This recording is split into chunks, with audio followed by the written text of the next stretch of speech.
नमस्कार। Candid curiosity के एक नए एपिसोड में आपका स्वागत है।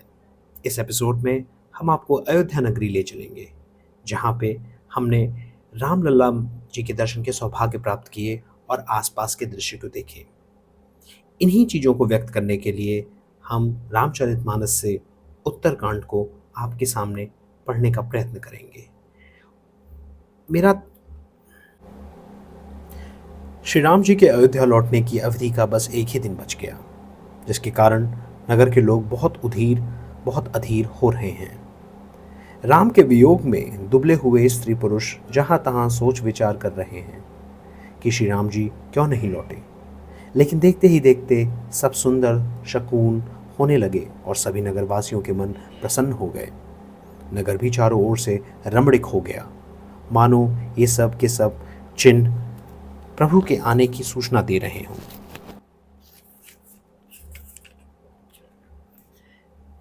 कौशल्या आदि माताओं के मन में ऐसा हर्ष हो रहा है जैसे अभी कोई कहना ही चाहता है कि सीता जी और लक्ष्मण जी के साथ प्रभु श्री रामचंद्र जी आ गए। भरत जी की दाहिनी आंख और भुजा निरंतर फड़क रही है। इस मंगलदायक शकुन जानकर उनका मन अत्यंत हर्षित हुआ और वे विचार करने लगे। अवधि का एक ही दिन जो प्राणों को आधार था शेष रह गया। यह विचार आते ही भरत जी के मन में अपार दुख हुआ। क्या कारण है कि स्वामी नहीं आए? कुटिल जानकर उन्होंने कहीं मुझे भुला तो नहीं दिया। आह, लक्ष्मण धन्य एवं बड़े भाग्यवान हैं जो श्री रामचंद्र जी के चरण कमल के प्रेमी हैं। मुझे तो प्रभु ने कपटी और कुटिल पहचान लिया, इसी से स्वामी ने मुझे साथ नहीं लिया। यदि प्रभु मेरी करनी पर ध्यान दें तो 100 करोड़ कल्पों तक भी मेरा निरस्तर नहीं हो सकता। परंतु प्रभु सेवकों के अवगुण कभी नहीं देखते। वे दीन बंधु हैं और उनका स्वभाव अत्यंत कोमल है। मेरे हृदय में ऐसा दृढ़ विश्वास है कि श्री राम जी अवश्य मिलेंगे, क्योंकि मुझे बड़े शुभ शकुन हो रहे हैं। किंतु अवधि बीत जाने पर यदि मेरे प्राण रह गए तो जगत में मेरे समान अधम कौन होगा। श्री राम जी के वीर सागर में भरत जी का मन डूबा जा रहा था कि इतने में पवन पुत्र हनुमान जी ब्राह्मण का रूप धारण किए हुए इस तरह आ गए मानो उन्हें डूबने से बचाने के लिए नाव आ गई हो। हनुमान जी ने देखा कि दुर्बल शरीर भरत जी जटाओं का मुकुट बनाए राम राम रघुपति जपते और कमल के सामने नेत्रों से आंसू बहाते हुए कुश के आसन पर बैठे हैं। भरत जी को देखते ही हनुमान जी अत्यंत प्रसन्न हुए। उनके शरीर रोमांचित हो गया, नेत्रों में से प्रेम के आंसू बरसने लगे। मन ही तरह तरह के सुख मानकर वे कानों के लिए अमृत तुल्य मधुर वाणी बोले। जिनके वियोग में आप दिन रात चिंता रमन करते हैं, जिनके गुण समूह की पंक्तियां को आप सदैव रटा रगड़ते हैं, वे ही रघुकुल को शोभित करने वाले भक्तों को सुख देने वाले देवताओं तथा मुनियों के रक्षक श्री राम जी सकुशल आ गए। शत्रु के युद्ध में जीतकर सीता जी और लक्ष्मण जी के साथ प्रभु नगर में पधार रहे हैं। देवता उनके सुंदर यश का गान कर रहे हैं। यह सुनते ही भरत जी को सारे दुख वैसे ही भूल गए जैसे प्यासा आदमी अमृत पाकर प्यास को दुख को भुला देता है। मैं दीन बंधु श्री राम जी का दास हूँ। इतना सुनते ही भरत जी उठकर आदरपूर्वक हनुमान जी से गले लगकर मिले। मिलते समय प्रेम हृदय में नहीं समाया, आंखों में से आंसू बहने लगे और शरीर रोमांचित हो गया। भरत जी ने कहा, हे हनुमान, तुम्हारे दर्शन से मेरे सभी दुख दूर हो गए। तुम क्या मिल गए कि आज मुझे प्यारे राम जी ही मिल गए। भरत जी ने बार बार कुशल पूछी और कहा, हे भाई सुनो, इस उपकार के बदले मैं तुम्हें क्या दूं। तब हनुमान जी ने भरत जी के चरण श्री राम जी की सारी गुणगाथा कही। भरत जी ने पूछा, हे हनुमान, कहो दयालु स्वामी श्री रामचंद्र जी कभी मुझे अपने सेवक की नाई याद भी करते हैं? रघुकुल भूषण श्री राम जी ने क्या कभी अपने दास को तरह मुझे याद किया है?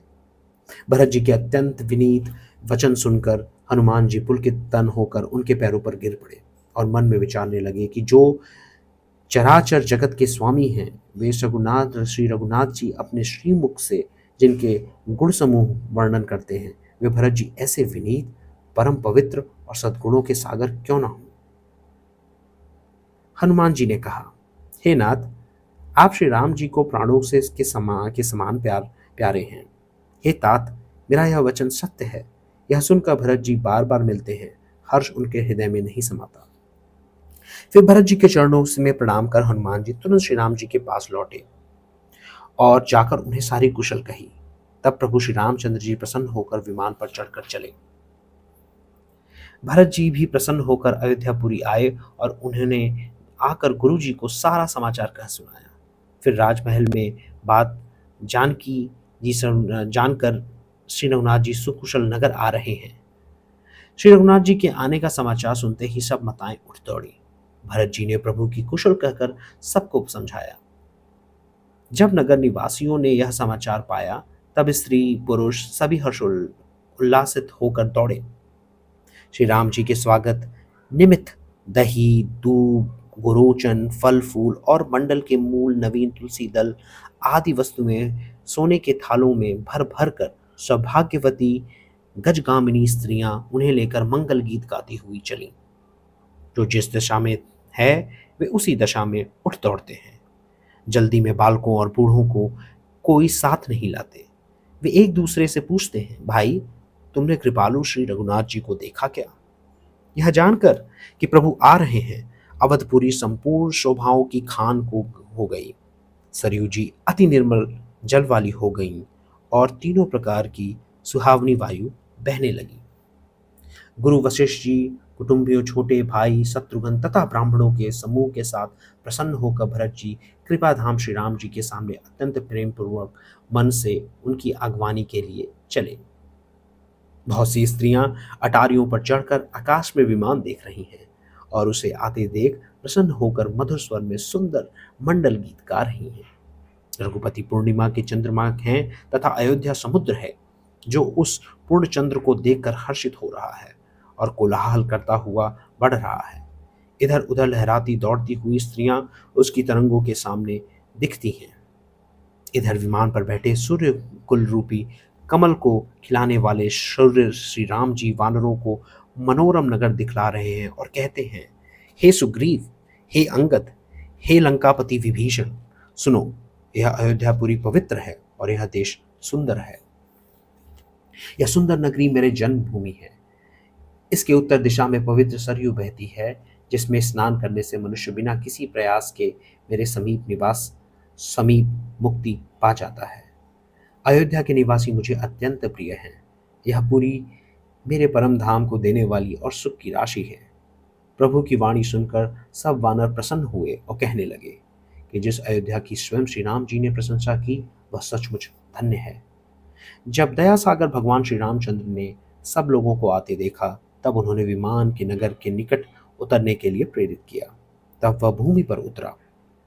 उतरकर प्रभु ने पुष्पक विमान से कहा कि तुम कुबेर के पास जाओ। वह श्री राम जी से प्रेरित हो चला। उसे अपने स्वामी के पास जाने का हर्ष और प्रभु श्री रामचंद्र जी से बिछुड़ने का अत्यंत विरह वेदना भी हो रही थी। छोटे भाई लक्ष्मण जी सहित दौड़कर उन्होंने गुरु जी के चरण कमल पकड़ लिए। उनके रोम रोम अत्यंत रोमांचित हो रहे हैं। मुनिराज वशिष्ठ जी ने गले लगाकर उनसे कुशल पूछी। प्रभु ने कहा, आप ही की कृपा में हमारी कुशलता है। धर्म धुरंधर, धर्म की धूरी धारण करने वाले रघुकुल के स्वामी श्री राम जी ने सभी ब्राह्मणों से मिलकर प्रत्येक को प्रणाम किया। फिर भरत जी ने प्रभु के उन चरण कमलों को पकड़ा जिन्हें देवता, मुनि, शिव और ब्रह्मा भी नमस्कार करते हैं। पृथ्वी पर पड़े हुए उठाए उठते ही नहीं। तब कृपा सिंधु श्री राम जी ने भरत को बलपूर्वक उन्हें उठाकर छाती से लगाया। सांवले शरीर के भरत जी के रोए खड़े। यहाँ जहाँ महाबली आगे बैठे हैं और राम जी का पूरा परिवार पीछे बैठा है। तो ये महाबली हैं कौन? हनुमान जी। अच्छा, हनुमान जी को महाबली आप। हाँ।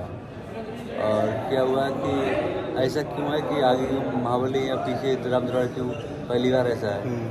ऐसा इसलिए कि जब राम जी अयोध्या छोड़ के जा रहे थे जी, तो यहाँ के महाबली जो हनुमान जी है उन्हें यहाँ का राजा नियुक्त करके अयोध्या के। ठीक है। तो अयोध्या के राजा हनुमान जी हैं। तो सबसे पहले दर्शन हनुमान जी को, तो उसके राम दरबार हुई सब चीज़ें। ये मुझे पता था कि मान्यता के बारे में कि सबसे पहले हनुमान जी का दर्शन होता है फिर राम जी का दर्शन होता है। ये मुझे इस मान्यता के बारे में पता था, लेकिन मुझे ये कहानी नहीं पता था कि उनको राजा नियुक्त किया गया था यहाँ पे। और हाँ, पे आश्चर्य कहानी काफ़ी मिलती रहती है। एक बार तो बम वाली कहानी मिली थी, जैसे कि बंदर वो- ने तार के डिफ्यूज कर दिया था, बम रखी गई थी। काला बंदर एक आता है, वो 10-5 सालों बाद दिखता है। क्योंकि उसके जब भी कोई डिस्क्रिप्शन, शुभ कार्य होते हैं अंदर तो दिखाई देता है। और बंदर तो यहाँ काफ़ी मात्रा में है। काला बंदर, लंगूर, लंगूर। पूरा काला है। मुझे जहाँ तक, मुझे पता नहीं है, लेकिन मुझे जहाँ तक लगता है कि रामायण में भी जिन बंदरों की बात की गई है वो लंगूर की बात की गई है, ना कि इन बंदरों की बात की गई है। वो वानर हैं वानर और ये बंदर है। ये बंदर। अंतर ये है कि लंगूर और उसमें। अच्छा, दूसरी चीज़ एक मुझे ये भी जानना था कि जैसे कि आप लोग जब यहाँ के लोग जब दर्शन करने आते हैं और तो आपने वो वैसे ही किया- दर्शन करते हैं जैसे हम लोग दर्शन आपने करते एक हैं। चीज़ और नहीं देखी, आपके पहले आ गए, हमने पहले रुके रहते, हम बता दिखाते मिलाते हैं। एक संत और सुबह जाते हैं वहाँ पे हनुमानगढ़ी पे, ठीक है। हनुमानगढ़ी के ये ठीक है। सीतारामदास महाराज, तो उन्हें कम से कम हो गए 30-40 साल है, अन्न नहीं खा रहे।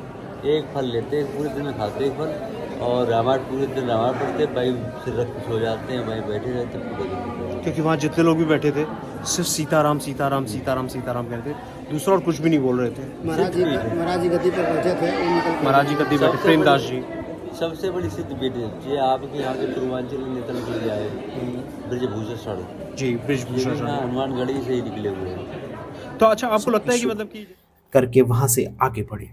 कौशल्या आदि सभी माताएं ऐसी दौड़ी मानो थोड़े दिन ही ब्याही हूं। गौएं अपने बछड़ों को देखकर दौड़ी हूं। इतने में कौशल्या आदि सभी माताएं ऐसे दौड़ी मानो थोड़े दिन की ब्याही हुई गायें अपने बछड़ों को देखकर दौड़ी हूं। मानो थोड़े दिन की ब्याही हुई गायें अपने छोटे बछड़ों को घर में छोड़ परवश होकर वन में चरने गई हों और संध्या होने पर हुंकार करके थन से दूध गिराती हुई नगर की ओर दौड़ी हों। प्रभु ने अत्यंत प्रेम से सब माताओं से मिलकर उनसे बहुत प्रकार के कोमल वचन कहे। वियोग से उत्पन्न भयानक विपत्ति दूर हो गई और सब ने अपार सुख और हर्ष प्राप्त किए। श्री राम जी के चरणों में लक्ष्मण जी की प्रीति जानकर सुमित्रा जी अपने पुत्र से मिली। श्री राम जी से मिलते समय कैकेयी जी हृदय में बहुत संकुचाई। सब माताओं से मिलकर और आशीर्वाद पाकर लक्ष्मण जी भी प्रसन्न हुए। वे कैकेयी जी से बार बार मिले।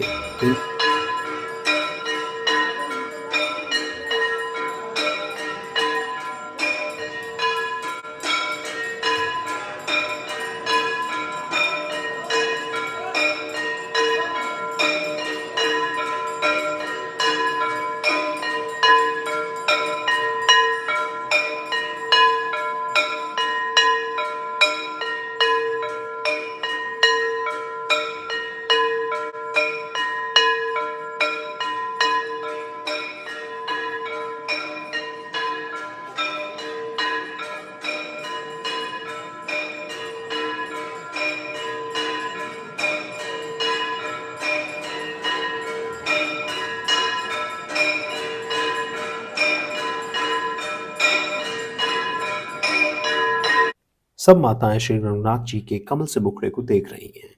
मंगल का समय जानकर वे आंसुओं को नेत्रों में ही रोक रखती हैं।